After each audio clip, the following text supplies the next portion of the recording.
안녕하세요. 하트앤서울 복음방송 주안의 하나 4부 시작합니다. 주안의 하나 4부는 책 읽는 그리스도인과 은혜의 설교, 성경의 인물들과 사건을 만나는 바이블 드라마가 준비되어 있습니다. 먼저 책 읽는 그리스도인으로 이어집니다.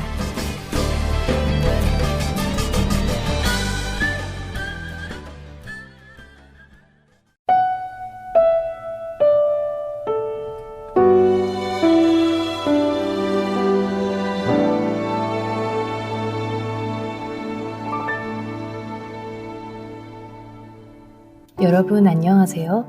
그리스도인들에게 추천해드릴 만한 신앙서적을 읽고 그 내용 속에서 생각해볼 것들을 함께 나누는 시간입니다. 책 읽는 그리스도인 진행의 이선경입니다. 폴 워셔 목사님이 쓰신 회심이라는 책을 중심으로 나누고 있습니다. 콜레스테롤이 높거나 혈당이 높아서 건강관리를 하는 사람을 주변에서 흔히 볼 수 있습니다. 나름 자신들의 방법으로 다이어트를 하고 건강관리를 한다고 하는데요. 자신이 건강관리를 잘하고 있는지 아닌지를 어떻게 알 수 있을까요? 체중검사를 해보거나 피검사를 해보았는데 콜레스테롤 수치나 혈당 수치에 변화가 없다면 비록 건강관리를 한다고 몇 가지 노력을 했지만 정말 필요한 관리는 하지 못한 것을 알게 되지요. 우리의 구원은 어떨까요? 많은 사람들이 구원에 확신이 있느냐는 질문을 주고받는데 과연 우리는 어떻게 자신의 구원을 확신할 수 있을까요? 우리의 구원이 나만의 착각이었다는 것이 훗날 하나님의 심판대 앞에서 드러난다면 그때는 너무 늦을 것입니다. 그리고 그때에 알게 된다면 그것은 너무 두려운 일이지요.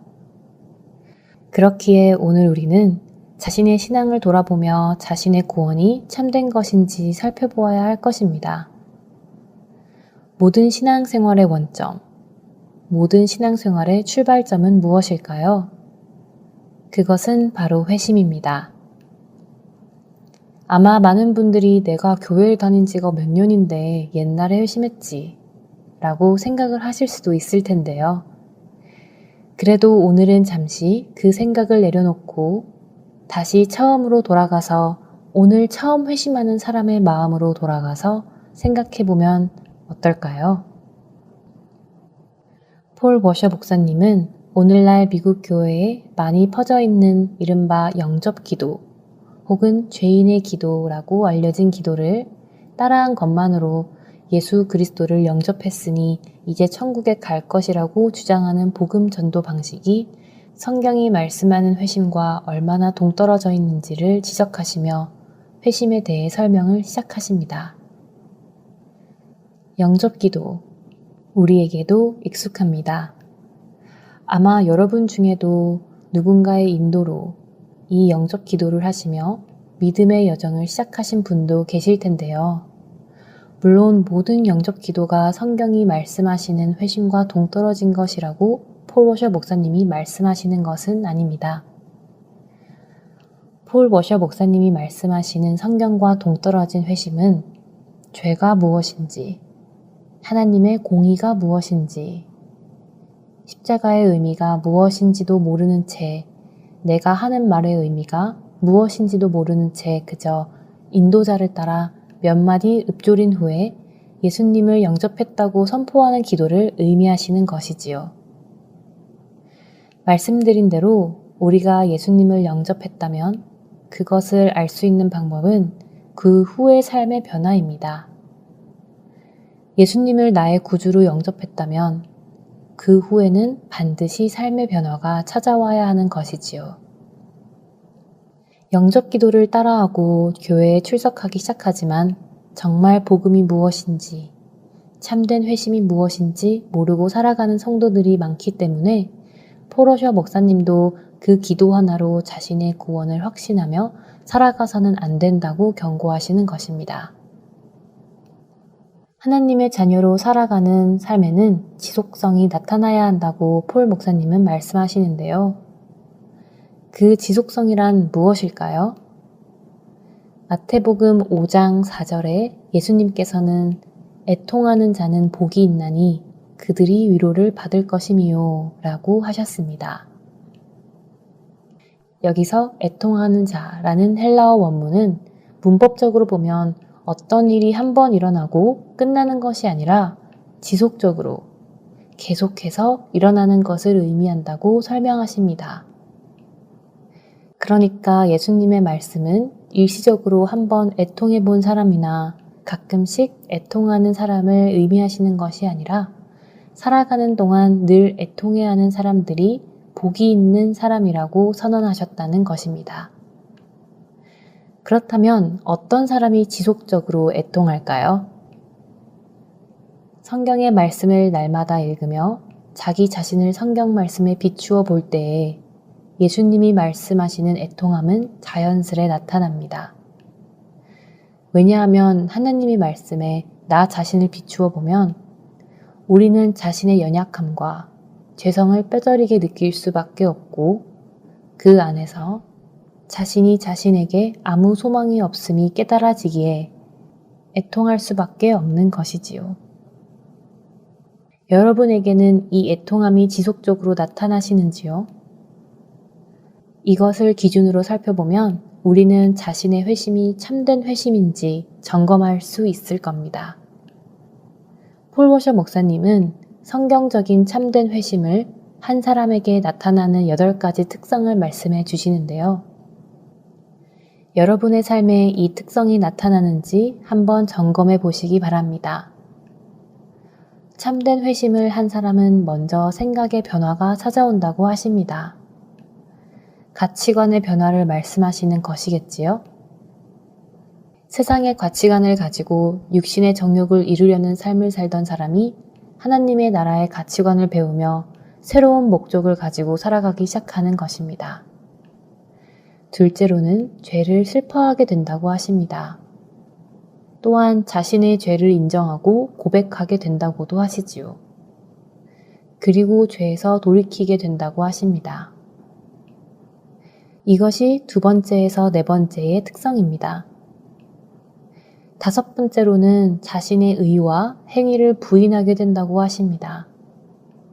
자신의 의를 내세우며 스스로 의인이라는 생각을 하지 않게 되는 것이지요. 6번째로는 하나님께로 돌아선다고 하십니다. 7번째로는 하나님께 복종하는 삶을 살기 시작하고 마지막 8번째는 회심이 지속적으로 일어나며 점점 더 깊어진다고 하시지요. 그러나 감사하게도 이 참된 회심의 특징이 회심하는 순간 완벽하게 나타나는 것은 아니라고 하십니다. 우리의 신앙의 삶이 깊어져가며 나타난다고 하시지요.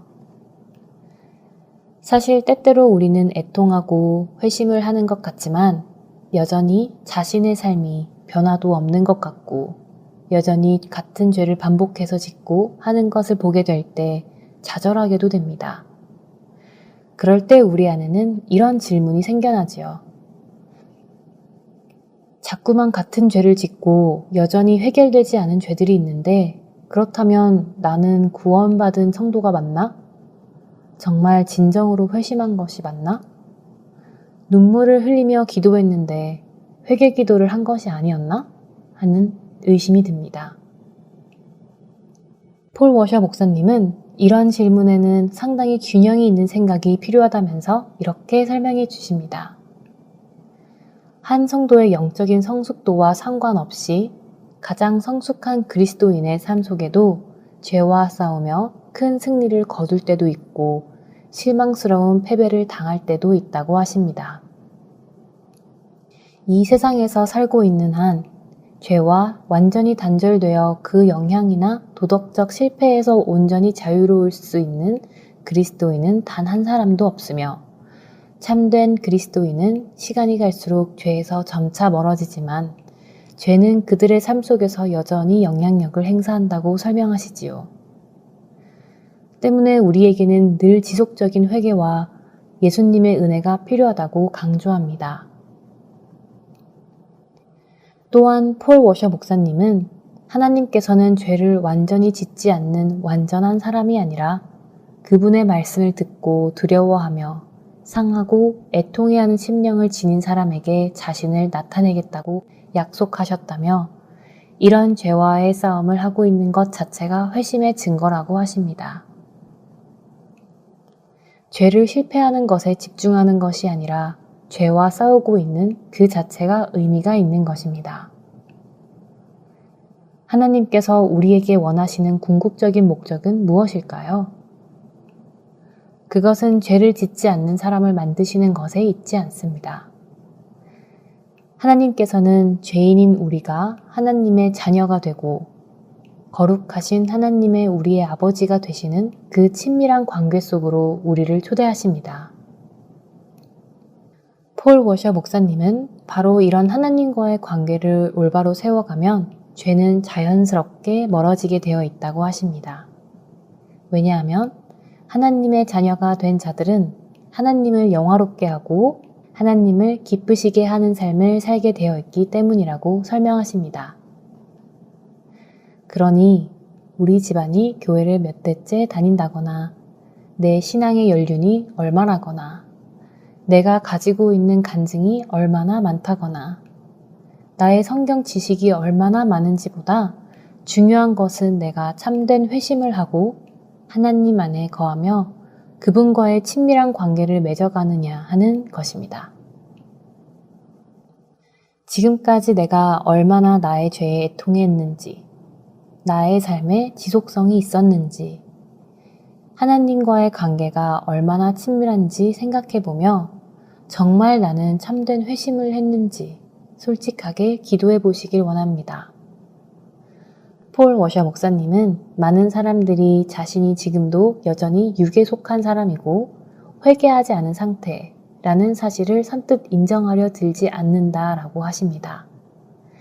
때문에 시작에 말씀드렸듯이 다시 초심으로 돌아가서 오늘 처음 회심하는 사람의 마음을 가져보기를 권면드렸습니다. 자신의 마음을 돌아보며 참된 회심을 갈망하는 것은 많이 할수록 손해가 아니기 때문입니다. 훗날 모든 것이 드러나는 하나님의 심판대 앞에서 후회하는 것보다 지금 많이 자신을 말씀에 비추어 보는 것이 좋기 때문입니다. 성경을 배워가며 하나님에 대해 경험해가며 성경에 자꾸만 자신을 비추어 보면서 죄를 민감하게 의식하고 솔직하게 고백하는 것. 이 참된 회심이 우리 안에 있기를 원합니다. 책 읽는 그리스도인 마칩니다. 감사합니다.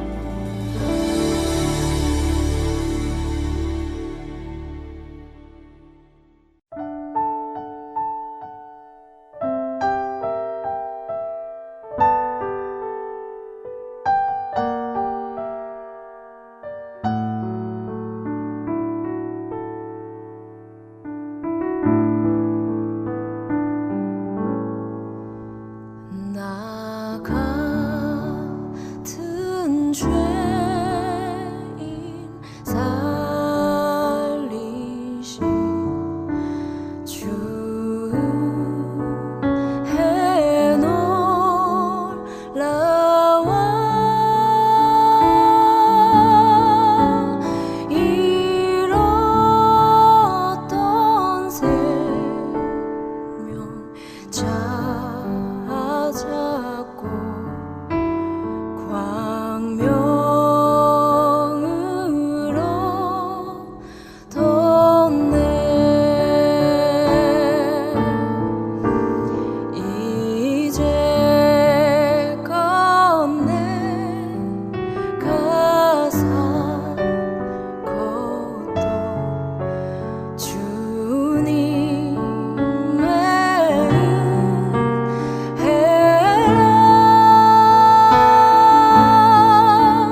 I found was blind, but now I see. I once wasn't lost, but now I found was blind, but now I see. Was blind, but now I see.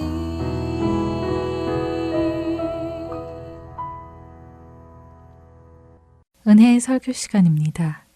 오늘은 캐나다 밴쿠버 그레이스 한인교회 박신일 목사님께서 하나님의 딜레마라는 제목의 말씀 전해 주시겠습니다. 은혜의 시간 되시길 바랍니다. 오늘 본문 말씀은 사사기 3장 7절로 11절까지 말씀입니다. 제가 여러분들에게 봉독해 드리도록 하겠습니다. 사사기 3장 7절부터입니다.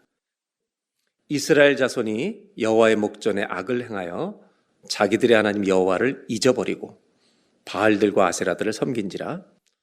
여호와께서 이스라엘에게 진노하사 그들을 메소포타미아 왕 구산 리사다임의 손에 파셨으므로 이스라엘 자손이 구산 리사다임을 8년 동안 섬겼더니 이스라엘 자손이 여호와께 부르짖음에 여호와께서 이스라엘 자손을 위하여 한 구원자를 세워 그들을 구원하게 하시니 그는 곧 갈렙의 아우 그나스의 아들 온니엘이라. 여호와의 영이 그에게 임하셨으므로 그가 이스라엘의 사사가 되어 나가서 싸울 때 여호와께서 메소포타미아 왕 구산 리사다임을 그의 손에 넘겨주심에 온니엘의 손이 구산 리사다임을 이기니라. 다 같이 읽겠습니다. 그 땅이 평안한 지 40년에 그나스의 아들 온니엘이 죽었더라. 아멘. 사사기라고 하는 이 책은 사사기를 보는 보편적인 관점이 있습니다. 누가 읽어도 이 부분에서는 공감하는 바가 두 가지가 있는데요. 첫째는 사사기 21장, 사사기 21장의 마지막 절 구절이 이 전체를 관통하고 있는 사사시를 이해하는 한 구절입니다. 25절 한번 보도록 하겠습니다. 다 같이 봉독합니다. 그때 이스라엘에 왕이 없으므로 사람이 각기 자기의 소견에 옳은 대로 행하였더라. 그때 이스라엘에 왕이 없음으로 되어 있는데 왕이 없었던 게 아니에요. 주님이 왕이셨습니다. 왕을 잊어버렸을 뿐입니다. 그리고 그 다음에 보시면 다시 한번 볼게요. 사람이 각기 자기의 소견에 옳은 대로 행하였더라. 이것이 사사시대입니다. 사람들이 자기 하고 싶은 대로 했다. 영어 성경에 두 가지 번역을 보여드리는데 한번 다시 보시면 ESV 번역에는 그들의 눈으로 볼 때 자기 눈으로, 자기 관점으로 볼 때 옳다고 여기는 걸 다 했다는 거예요. 그 다음에 그 Contemporary English 버전에는 그들이 생각하는 것이 옳았다고 생각하고 다 했다는 거예요. 이것이 사사시대라는 것입니다. 즉 사사시대는 누구나 공감하는 바가 뭐냐면 사람들이 자기 멋대로 살았다는 겁니다. 우리랑 굉장히 비슷한 시대를 그때 살았다. 굉장히 현대 시대를 산 거예요, 그분들이. 두 번째 특징은 사사기의 이제 전체 흐름을 보면 알겠지만 영적인 안 좋은 악순환의 사이클이 반복되고 있었다는 것입니다. 이 악순환은 그렇게 살라고 보여주는 게 아니라 끊으라고 보여주는 것입니다. 21장의 구성은 먼저 1장, 2장에 이렇게 영적으로 악순환이 되풀이되는 원인이 무엇인가 그것을 먼저 소개하는데 그것은 여호수아 시대 이후부터 그때부터 가나안 정복을 하면서 이스라엘 백성들이 하나님이 이 가나안 백성들을 다 쫓아내려고 했지만 쫓아내지 않고 타협하기 시작한 것입니다. 그래서 우리 기독교인들이 순종을 자꾸 바꾸고 싶어하는 게 컴프로마이즈, 타협입니다. 그러니까 타협의 열매는 굉장히 타협의 결과는 굉장히 쓴 결과가 옵니다. 이 타협을 놔두서 이스라엘 백성들이 신앙을 잃어가게 됩니다. 타협하면서. 그래서 사사기의 가장 보편적인 또 하나의 관점은 뭐냐면 영적인 악순환이 계속 되풀이된다는 겁니다. 조금 이따 설명드릴게요. 그 다음에 마지막 17장, 21장은 사사 이야기가 나오는 게 아니라 이스라엘이 그래서 어떻게 살았느냐? 가나안 사람들처럼 그렇게 살게 되었다는 비극적인 이야기로 이렇게 끝이 납니다. 하나님 앞에 범죄를 하게 되면 하나님은 다른 민족에게 이 백성을 내줘서 고통을 당하게 하고, 고통을 당하면 늘 기도했던 게 아니라 잠깐 기도합니다. 하나님 앞에 살려달라고 기도하니까 사사를 보내서 고통에서 건져주시고, 그리고 구원을 받고 나서 평화가 잠시 유지됩니다. 언제까지냐면 이 사사가 살아있을 때까지. 그리고 평화 시간에 사사가 죽으면 다시 또 범죄하고, 이것이 계속 반복되는 사이클이 12명의 사사 동안 이어지고 있다는 것입니다. 이것은 권면해야 될 모습이 아니라 끊어버려야 될 모습이라는 것을 보여주고 있습니다. 우리가 신앙생활하면서 이런 사사시대가 자꾸 오는 이유는 뭐냐면, 우리 주님이 하나님을 전심으로 사랑하라고 했는데, with all your heart, 한 단어로 말하면 wholeheartedly라고 하는 이 단어를 썼는데, 예수 믿는 사람들에게 이 단어의 반대말은 half-heartedly인데, 이 half-heartedly를 오늘 집에 가셔서 영어 사전을 찾아보세요. 한국말로 뭐라고 번역됐을까? 궁금하지 않으세요? 전심으로 wholeheartedly. 근데 half-heartedly는 뭐라고 번역되어 있냐면 건성으로. 번역도 기가 막히게 잘 해놨어요. 다른 데는 성의 없게. 주님을 성의 없게 대하면 사사시대가 옵니다. 오늘 제목을 하나님의 딜레마라고 붙인 이유가 있습니다. 하나님이 무슨 딜레마가 있으시겠어요? 어떤 얘기를 하냐면, 사사기 읽어보니까 우리의 관점에서 보면 우리를 어떻게 대하실지 주님이 난처하시겠다는 겁니다. 우리의 관점으로 보면. 왜? 어떨 때는 이렇게 예배를 잘 드리는데 집에 가서 밖에 나가 사는 거 보면 대책이 없는 거예요. 여러분, 주님이 우리를 보실 때, 내 삶을 전체를 보실 때 좀 난처하시지 않겠어요? 얘를 버려, 살려? 아니면 말고요. 그럴 것 같아요? 안 그럴 것 같아요? 우리가 볼 때 그럴 때가 있을 것 같다는 겁니다. 이거를 하나님의 딜레마라고 첫 번째 표현하는 거고, 두 번째는 또 한 가지 이유가 있는데 그거는 끝에서 얘기하겠습니다. 이제 저는 여러분들과 함께 사사기 이제 3장을 조금 이따 볼 텐데, 왜 하나님의 이 딜레마라고 표현을 썼는지, 우리의 모습을 보면 우리의 관점으로 주님을 바라볼 때 난처하실 것 같기 때문에 그런 겁니다. 사사기 2장을 먼저 보고 제가 설명을 드리겠습니다. 또 내가 이르기를 내가 너희와 함께한 언약을 영원히 어기지 아니하리라. 조상들에게 이 땅을 주기로 약속하시고 뭐라고 말씀하시냐면 이 언약을 영원히 어기지 않겠다 약속하셨습니다. 3절에 가면 바로 3절에 이렇게 말씀하세요. 그러므로 내가 또 말하기를, 이들이 계속 안 내보내고 같이 살았으니까. 여러분, 가나안 정복 전쟁이라고 해서 기독교가 다른 민족을 다 죽여도 된다는 얘기가 아닙니다. 이 가나안 전쟁은 하나님을 거역하는 백성들을 심판하시는 것입니다.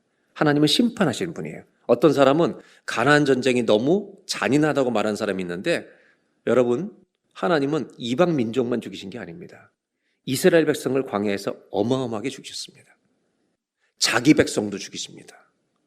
이 말씀은 죄에 대해서 심판하신 하나님임을 강조하고 있다는 말입니다. 3절을 보겠습니다. 다시. 그러므로 내가 또 말하기를 내가 그들을 너희 앞에서 쫓아내지 아니하리니, 하나님이 주시기로 약속한 땅을 이스라엘 백성들에게 안 주시고 이 백성들이 같이 있게 하겠다는 겁니다. 그리고 그들이 너희에게 가시가 된다. 이런 질문이 생기게 하는 구절입니다. 분명히 주시겠다, 영원한 언약으로 지키겠다고 하셔놓고 마음에 안 들면 재내릴 땅이 돼. 이 말씀은 주시겠다는지 안 주시겠다는지 혼동이 됩니다. 그래서 한 성서학자는 이렇게 말합니다. 내가 온 땅을, 이 땅을 너에게 다 주겠다고 주님이 맹세해 놓으시고 그 다음에 말씀하시기를 불순종하는 백성에게는 안 줄 거야, 이렇게 말하셨다는 겁니다. 지금 사사기에는 긴장이 있다는 말입니다. 주시겠다는 건지 안 주시겠다는 건지 자꾸 긴장이 이 안에 보인다는 겁니다. 여러분, 주실 것 같아요? 안 주실 것 같아요? 지금? 아직 대답 안 하셔도 됩니다. 만약에 하나님이 이 백성을 포기하고 여기서 내쫓아버리고 안 주신다면 하나님의 약속에 신실하심은 다 깨지는 겁니다. 영원히 언약을 지키겠다는 말씀은 깨어지는 것입니다. 반대로 이렇게 망가진 백성에게 굴복하고 그냥 다 주시면 하나님의 거룩하심이라고 하는 하나님의 의로우심은 치명타를 입게 됩니다. 이것이 사사기에 담겨있는 긴장이고 우리 입장에서 본 하나님의 딜레마라는 말입니다. 하나님은 이 백성을 어떻게 대할 것인가? 이제 3장의 한 스토리를 읽으면서 사사기의 이제 결론이 어떻게 이 부분을 풀어가시는지 좀 설명하려고 합니다. 12명의 사사 중에 온니엘의 이야기를 보겠습니다. 7절, 8절을 봅니다. 이스라엘 자손이 여호와의 목전에 악을 행했습니다. 하나님은 악에 대해서 관용을 베푸시지 않았습니다. 그 다음에 다 같이 한번요. 자기들의 하나님 여호와를 잊어버리고, 누구를 잊어버렸어요? 자기들의 하나님 여호와를 잊어버렸다는 겁니다. 그러니까 범죄를 저지른 거죠. 그리고 바알과 아세라들을 섬겼습니다. 우상을 섬겼어요. 8절, 이 사이클이 보입니다. 범죄하니까 여호와께서 진노하시고 메소포타미아 왕에게 넘겨버리셨다는 겁니다. 그래서 그 백성이 강건해져서 이스라엘 백성들을 지배하고 전쟁에서 이겨서 통치하는 식민지화 해버렸다는 겁니다. 그래서 식민지처럼 산 기간이 8년이라는 겁니다. 8년 동안 고통을 겪게 됩니다. 그러니까 고통을 겪으니까 뭐예요? 9절입니다. 이스라엘 자손이 여호와께 부르짖습니다. 이 기도는 지속적인 기도가 아니라 살려달라는 잠깐의 기도입니다. 근데 하나님은 기도하면 약해지신 분이에요. 그래서 어떻게 하냐면 여호와께서 이스라엘 자손을 위하여 한 구원자, 사사를 거기서 건져낸다는 구원자라는 의미로 사용하고 있습니다. 구원자를 세워 그들을 구원하게 하십니다. 그리고 이들의 특징은 뭐냐면 하나님의 영이 그들에게 임해서 놀라운 힘을 발휘해가지고 적을 이겨서 독립을 되찾고 자유를 누리게 하고 평화를 되찾는다는 이야기가 반복되는 이 성경의 이야기입니다. 이 악순환의 패턴 속에서 우리가 기억해야 될 건 뭐냐면 고통의 역할입니다. 하나님 범죄하면 고통을 주십니다. 이 고통은 목적을 갖고 있습니다. 하나님이 그들을 주어가 돼서 팔아버리셨다는 겁니다. 고통의 목적은 뭐냐면 잘못된 길로 걸어가던 우리 모두를 다 멈춰 세우게 합니다. 사람은요, 고난이 오면 다 멈춰섭니다. 그리고 자기를 돌아보게 합니다. 내가 지금 누구인가? 내가 어떤 모습으로 지금 살아가는가? 고통의 시간에는 다 멈추시길 바랍니다. 하나님 목적이 있으신 겁니다. 근데 그 이유는 뭐냐? 7절입니다. 3장 7절 볼까요? 이스라엘 자손이 자기들의 하나님 여호와를 잊어버렸다는 겁니다. 여러분, 죄는 하나님을 잊어버리는 겁니다. 하나님을 내 인생에서 주변으로 밀어내는 겁니다. 절대로 가까이 주님을 모시지 않는 겁니다. 건성건성대하는 겁니다. 이렇게 표현할까요? 무신론보다 위험한 게 형식적인 신앙입니다. 무신론자는 생각과 행동이 일치합니다. 하나님이 없다, 하나 없는 것처럼 삽니다. 근데 형식적인 신앙에 빠지면 자기가 믿음이 있는 줄 알고 믿음 없는 사람처럼 살기 때문에 더 위험하다는 것입니다. 하나님을 밀어내버렸습니다. 그리고 거기서 끝난 게 아니라 그 다음 7절 후반부를 보시면 자기들이 하나님 여호와를 잊어버리고, 그 다음에 다 같이 읽어볼까요? 바알과 이들은 독특했습니다. 하나님을 우리가 알고 믿었던 백성인데 다른 우상도 좀 섬기게 달라는 겁니다. 무신론자의 길로 가는 게 아니라 좀 주님도 믿고 다른 것도 믿을 수 있도록 우리를 좀 놔둬달라고 부탁하는,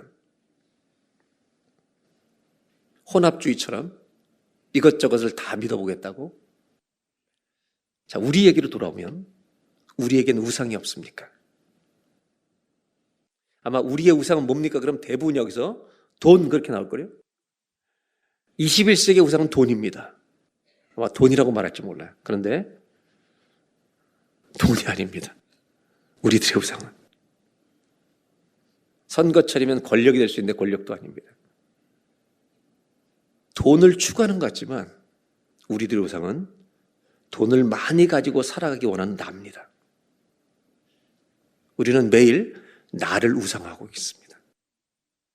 우리가 학교 다닐 때 김일성 우상화를 들었는데 북한에 김일성만 뭐라 그럴 게 아닙니다. 우리도 매일 내가 우상이 되는 겁니다. 진짜 신이라고 하는 존재가 실제적으로 어떤 거냐? 신은 나를 지배하고 있는 것이 신입니다. 나를 정말로 지배하는 것이 우리의 신이 되는 겁니다. 우리는 교묘하게 하나님을 믿는다고 하면서 나를 우상의 자리에 자꾸 올려놓고 있습니다. 사사시대는 내 마음대로 살겠다는 겁니다. 자기를 우상화한 시대입니다.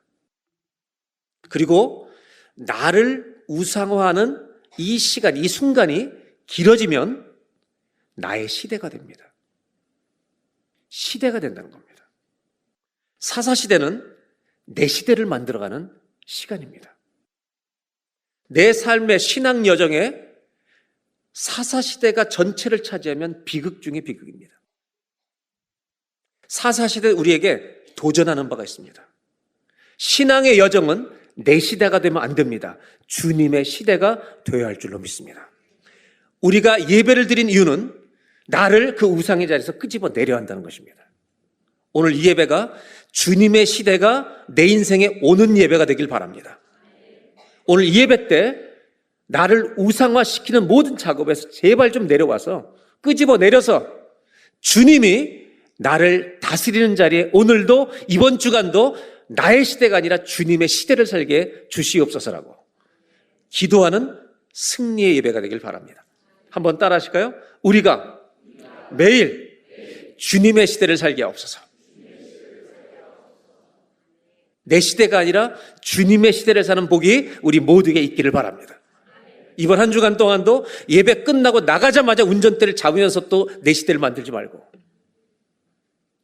주님의 시대를 만드는 비결은 그 길은 아주 중요한 길이 하나 있는데 고통의 순간에만 기도하지 말고 늘 기도하는 것입니다.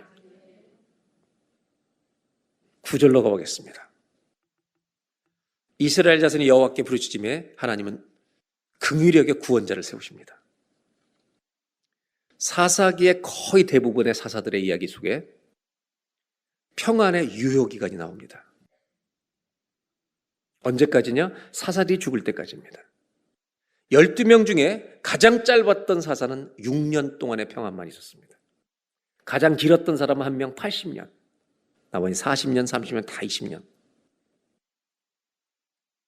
저는 사사기를 읽으면서 오래전에 사사기를 읽으면서 제가 사사기를 읽고 느낀 느낌을 3단어로 적어놨습니다.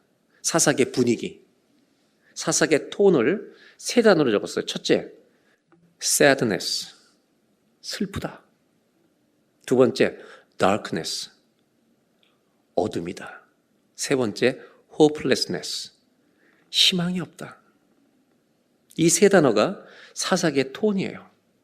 그런데 사사기를 읽으면서 제가 그 단어를 적어놓고 이 3가지 단어가 사사기를 지배하지 않는다는 걸 읽을수록 보게 됩니다. 그건 뭐냐면 분명히 어둠인데 사사기 어떤 책이냐면 어둠만을 말하고 있지 않습니다. 어둠을 뚫고 하나님의 은혜의 빛이 들어온다는 이야기입니다.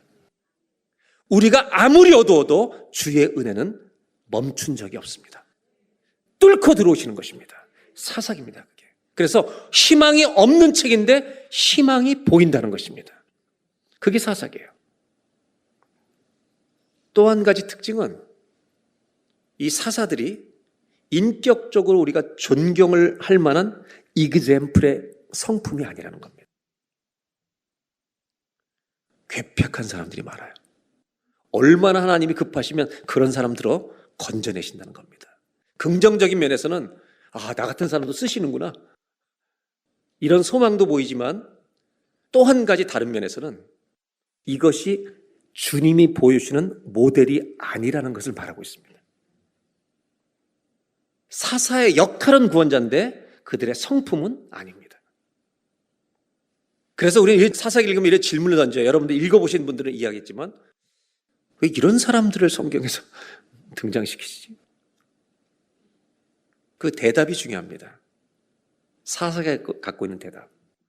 사사기는 참 아름답고 훌륭한 성품을 가진 사람들이 깨끗하고 아름답게 살았다, 영웅처럼 살았다, 그렇게 기록한 미담집이 아닙니다.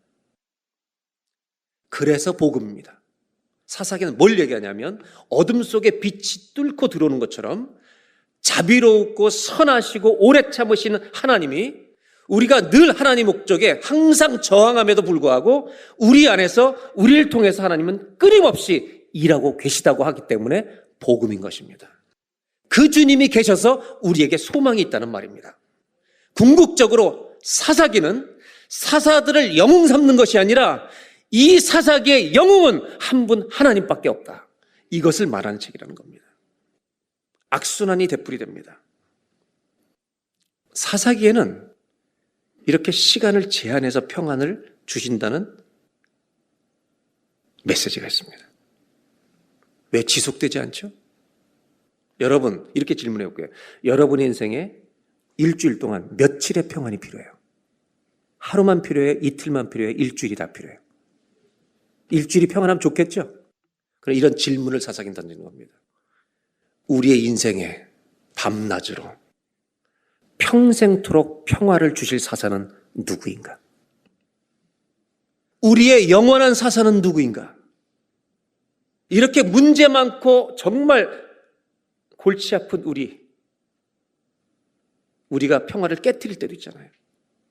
나 같은 사람에게 지속적인 평화를 주실 수 있는 분은 과연 있는가? 사사기는 읽으면 질문을 던지죠. 제가 질문해 볼까요? 여러분의 영원한 사사는 누구십니까? 한번 따라 하실까요? 우리의 영원한 사사는 예수 그리스도이십니다. 아멘. 그분만이 내 평생의 평안, 샬롬을 주실 수 있는 분입니다. 어떤 일이 터져도 그분이 우리의 평안이십니다.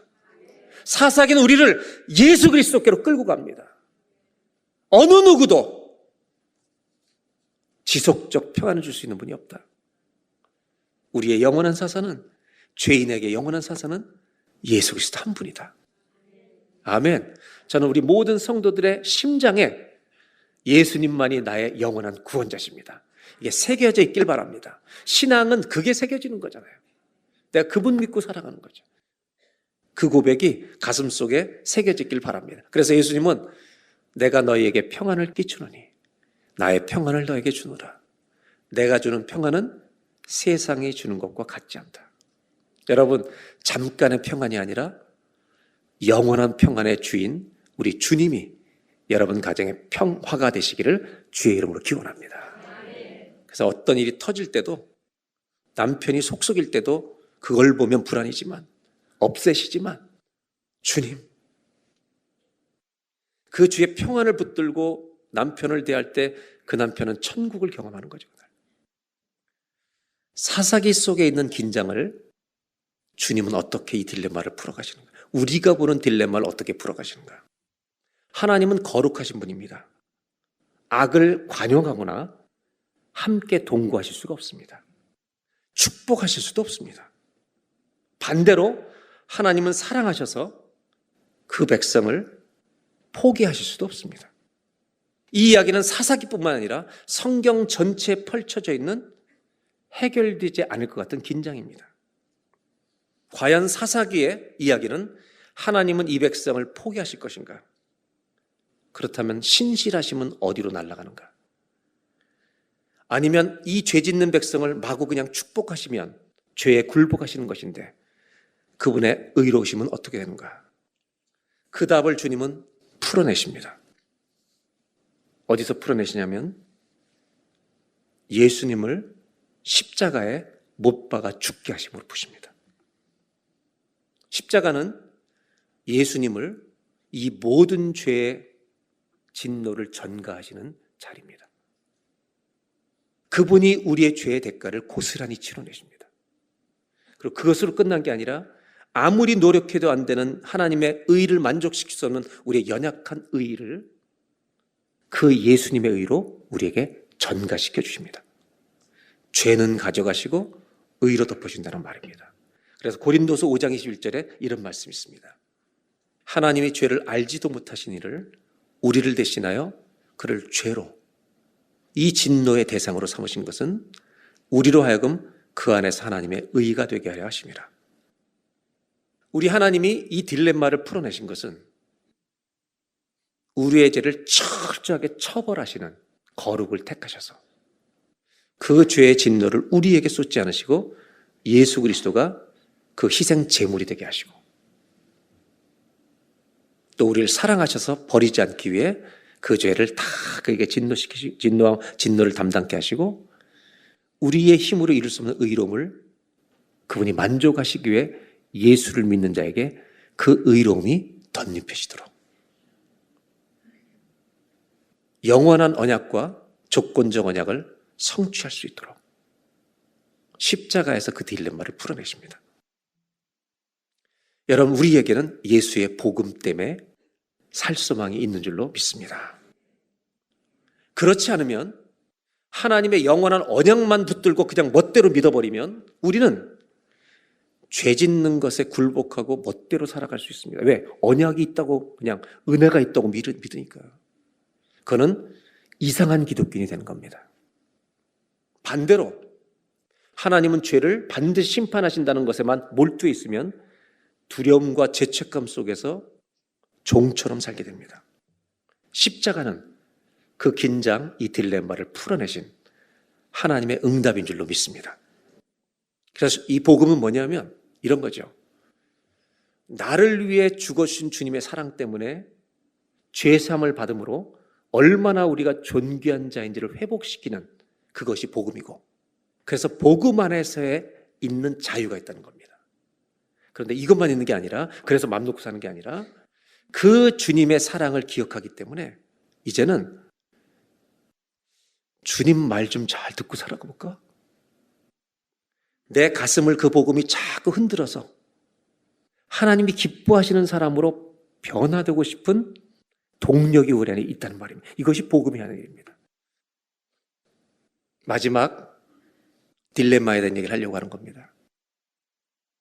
왜 하나님의 딜레마라는 단어를 제가 나누고 싶으냐면, 우리가 볼 때 우리 때문에 하나님 난 찾으겠다라는 표현이 첫 번째 의미가 있지만, 또 하나는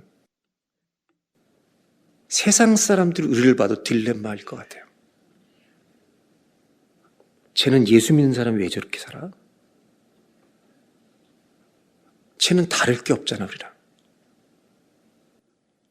이런 질문을 우리끼리, 기독교인끼리 정직하게 보자는 거예요. 내가 사는 모습을 보고 세상 사람이 쟤는 예수 믿는 사람이 왜 저러지? 이런 고민과 딜레마가 없을까요? 우리의 모순을 보고.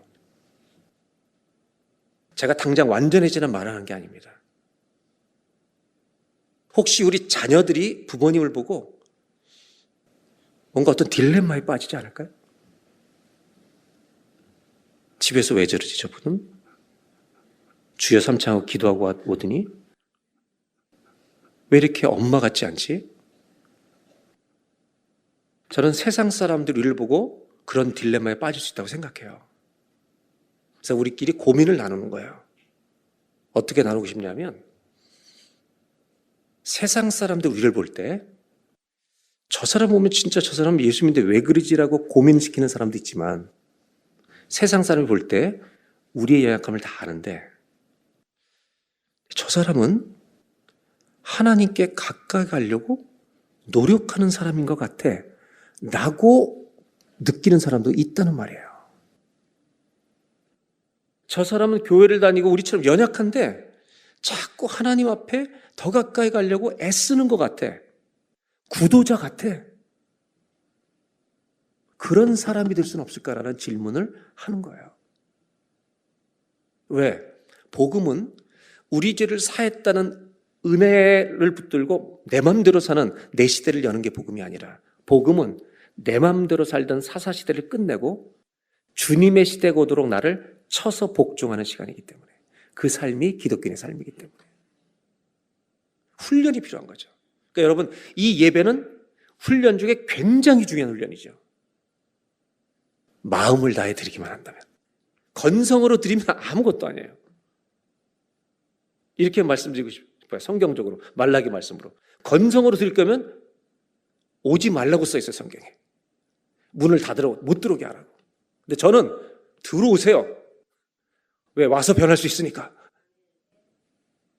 건성으로 왔다가 어떤 말씀 하나가 깨져가지고 마음이 깨져서 그 사람이 그날 변화될 수 있기 때문에 그날이 오늘이 되길 바랍니다. 저는 여러분과 솔직하게 이런 질문을 나눈 거죠. 세상 사람들이 나를 보고 적어도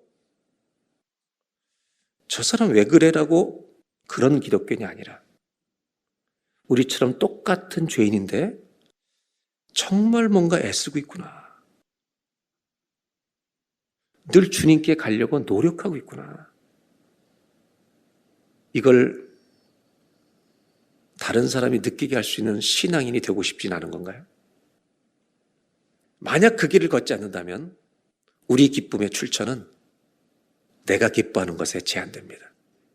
그런데 복음을 가진 사람의 기쁨은, 주님을 만난 사람의 기쁨은 주님이 기쁨입니다. 주님과 함께 걷는 것이 기쁨입니다. 복음은 자유롭게만 만드는 게 아닙니다. 우리를 경건하게 만드는 것입니다. 제가 좀 부드럽게 써놓은 것 뿐이에요. 제가 뭐라고 쓰고 싶었는지 아세요? 죄랑 싸우자는 거예요. 자꾸 죄에 넘어지지 말고 저부터 여러분 같이 우리 기독교인은 죄와 싸우는 삶을 시작한 거예요. 범죄와의 전쟁을 선포한 거예요, 우리가. 복음은 죄에서 건져내는 것만이 아니라 그 삶으로 돌아가지 않기 위해서 주님 붙들고 이겨나가는 훈련의 여정인 거예요. 저는 저와 여러분의 기쁨의 근원이 세상 것에만 있는 게 아니라, 여러분 다른 작은 것들 기뻐하는 거 괜찮은데 주님을 기뻐하는 그 은혜가 멈추지 않는 성도가 되시기를 주의 이름으로 기원합니다.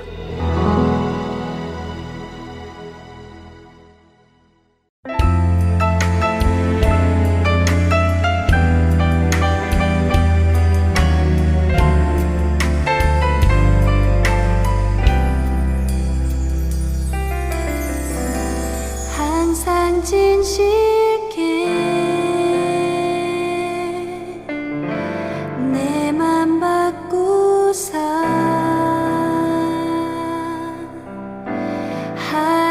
하나님답게 하여 주소서. 항상 진실게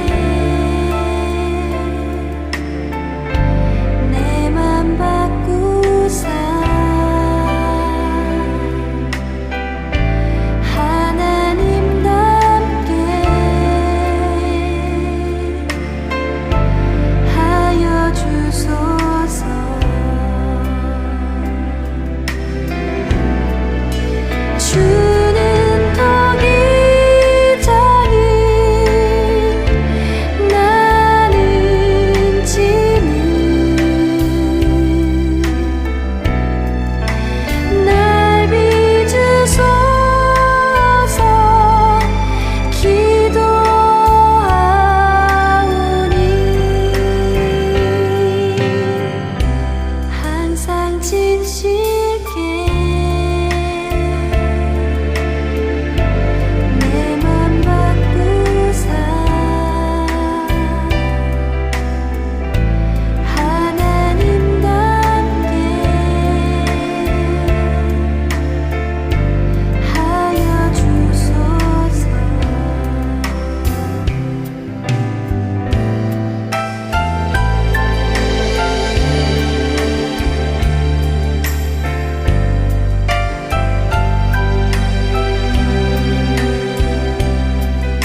하트앤서울 복음방송 애청자 여러분 안녕하세요. 캐나다 밴쿠버 그레이스 한인교회 박신일 목사입니다. 복음을 전하는 일은 모든 그리스도인들에게 맡겨진 사명입니다. 하트앤서울 복음방송은 생명의 근원 되시는 예수 그리스도만을 전하는 방송사입니다. 여러분의 기도와 후원으로 이 사역은 계속될 것입니다. 믿지 않는 자들에게는 복음을, 믿는 자들에게는 영적 성장을 전해줄 것입니다. 이 귀한 사역에 여러분들의 동참과 기도와 후원을 부탁드립니다. 감사합니다.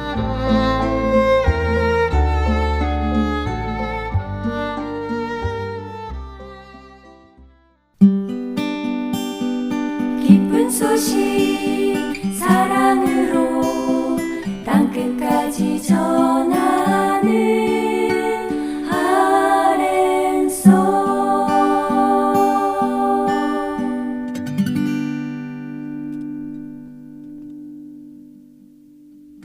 성경 속의 인물들과 사건을 만나는 바이블 드라마로 이어집니다.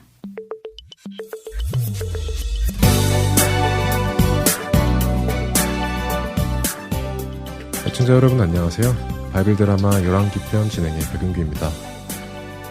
이스라엘의 다윗의 아들 솔로몬이 왕이 되자 평소 다윗과 친분이 두터웠던 두로의 왕 히람은 사신들을 보내 축하 메시지를 전했습니다. 솔로몬은 사신들을 반갑게 맞으며 히람 왕에게 부탁할 일이 생각났죠.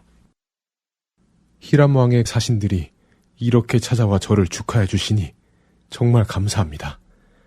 제가 마침 히람 왕께 부탁드릴 것이 있었는데 여러분들을 뵈니 생각이 나는군요. 솔로몬 왕이시여, 말씀만 하시옵소서. 저희가 돌아가 왕께 전해드리겠습니다. 아닙니다. 저를 축하하러 오신 손님들께 그런 부탁을 드릴 수는 없고 제가 저의 사신들을 히람 왕께 보내서 자세히 알려드리겠습니다. 이렇게 찾아와서 축하해 주셔서 정말 감사합니다. 사실 두로는 바닷가 근처에 세워진 나라로 많은 무역을 하던 나라였습니다. 가까운 지중해의 다른 나라들은 물론 멀리 이집트와 아프리카에까지 배를 타고 가서 물건을 팔고 사고 하며 큰 돈을 벌던 나라였죠. 하지만 이런 두로를 위협하는 나라가 있었는데 바로 블레셋이었습니다. 블레셋은 원래 해적의 후손으로 무역선을 강탈하는 일을 자주 했었죠. 그래서 두로에게 블레셋은 늘 경계 대상이었습니다. 그런데 그런 블레셋을 다윗이 평정해 주었죠. 이로 인해 두로는 안전하게 무역을 할 수 있었고 그런 이유로 두로의 왕은 다윗에게 늘 감사를 표하였던 것입니다. 솔로몬은 자신의 취임을 축하하는 두로의 사신들을 돌려보내고는 자신의 사신들을 준비시켜 두로의 왕 히람에게 보내지요. 어서들 오시오. 나의 사랑하는 솔로몬 왕의 사신들. 히람 왕이시여, 만수무강하옵소서. 고마옵소, 고마워. 그래, 지난번 솔로몬 왕을 축하하러 갔던 나의 사신들에게 들으니 솔로몬 왕께서 나에게 부탁하실 것이 있다고 하시던데 그것이 무엇이오? 어서 말씀해 보시오. 내가 솔로몬 왕의 부탁이라면 뭐든지 다 들어드리리다. 네, 솔로몬 왕께서 보내신 편지를 읽어드리겠습니다. 히람 왕, 편안하시지요? 일전에 축하 사신들을 보내주신 것에 다시 감사를 드립니다. 히람 왕께서도 잘 아시겠지만 나의 아버지 다윗 왕은 계속되는 전쟁으로 사방의 모든 적들과 싸우시며 가나안의 평화를 가지고 오셨습니다. 그러나 전쟁을 하는 중이었기에 여호와 하나님의 성전을 짓지 못했습니다. 이제 우리 하나님께서 사방의 평화를 주시니 대적도 없고 재난을 당할 위험도 없어졌습니다. 또한 하나님께서 나의 아버지께 내 아들이 나를 위해 성전을 건축할 것이다 라고 약속도 해주셨으니 이제 내가 나의 하나님 여호와의 성전을 건축하려 합니다. 두루에 있는 레바논의 백향목으로 하나님의 성전을 건축하고자 하니 우리 이스라엘 백성들이 그곳에 가서 두로의 백성들의 도움을 받아 백향목을 베어올 수 있도록 허락해 주십시오. 두로 백성들의 삭은 제가 충분히 드리도록 하겠습니다. 오, 솔로몬 왕은 정말 효성과 신앙이 대단한 사람이구려. 솔로몬 왕의 하나님 여호와를 찬양할 수밖에 없구려. 하나님께서 내 친구 다윗 왕에게 이렇게 지혜로운 아들을 주셔서 백성을 다스리게 하셨으니 말이요. 이것 보시오, 사신들. 솔로몬 왕의 부탁에 대한 나의 답을 적어서 가지고 가도록 하시오. 자, 이렇게 적으시오. 솔로몬 왕이시여, 당신의 전가를 잘 받았습니다. 솔로몬 왕께서 요구한 백향목은 물론 잣나무까지도 보내드리도록 하겠습니다. 그리고 이스라엘 백성들을 보내실 필요는 없습니다.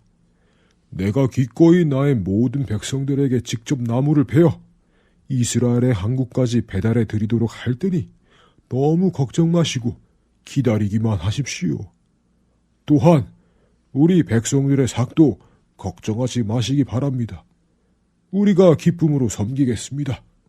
대신 우리 두로는 농산물이 별로 없으니 솔로몬 왕께서 풍족한 이스라엘에서 거두는 농산물을 나의 왕궁을 위해 보내주시면 감사하겠습니다. 라고 전해주시오. 이렇게 하여 솔로몬은 하나님의 성전에 사용될 질이 좋은 레바논의 백향목과 잣나무들을 두로의 왕으로부터 전달받게 됩니다. 그리고 솔로몬도 히람 왕의 궁전에 음식물을 보내주지요. 이렇게 하여 하나님의 성전을 지을 준비가 시작되었고 솔로몬과 히람은 서로 우호조약을 맺었습니다. 이렇게 왕위에 오른 지 4년이 되던 해에 솔로몬은 하나님의 성전을 짓기 시작합니다.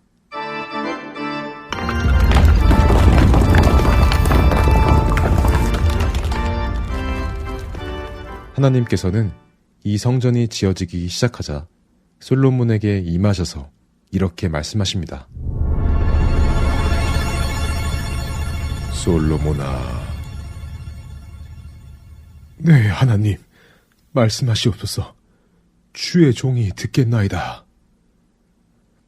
솔로몬아, 내가 이제 이 성전 건축을 시작하니 내가 나의 법도를 따르고 나의 율례를 행하며 나의 모든 계명을 지켜 그대로 행하면 내가 너의 아버지 다윗에게 했던 모든 약속을 다 이룰 것이니라. 또한 내가 이스라엘 백성 가운데서 그들과 함께 살 것이며 그들을 버리지 아니하겠노라. 네, 하나님. 명심하며 순종하겠습니다. 이렇게 시작된 하나님의 성전 공사는 무려 7년 6개월이라는 시간 동안 지어지며 솔로몬 왕이 이스라엘을 다스린 지 11년 8개월째 되던 때에 완성이 됩니다. 바이블 드라마 열왕기 편, 다음 시간에 뵙겠습니다. 안녕히 계세요.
진실하신 우리 주님.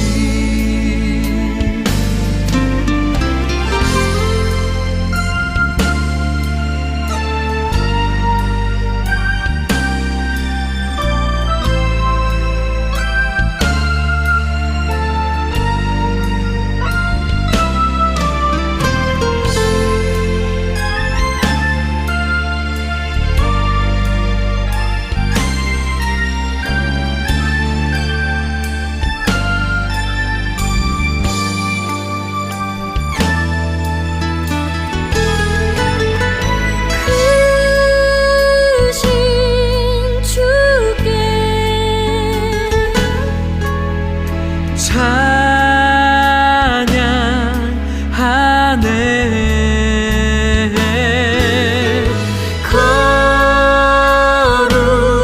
거룩하고 진실하신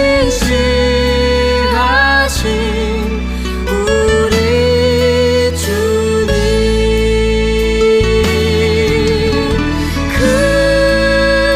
크신 주께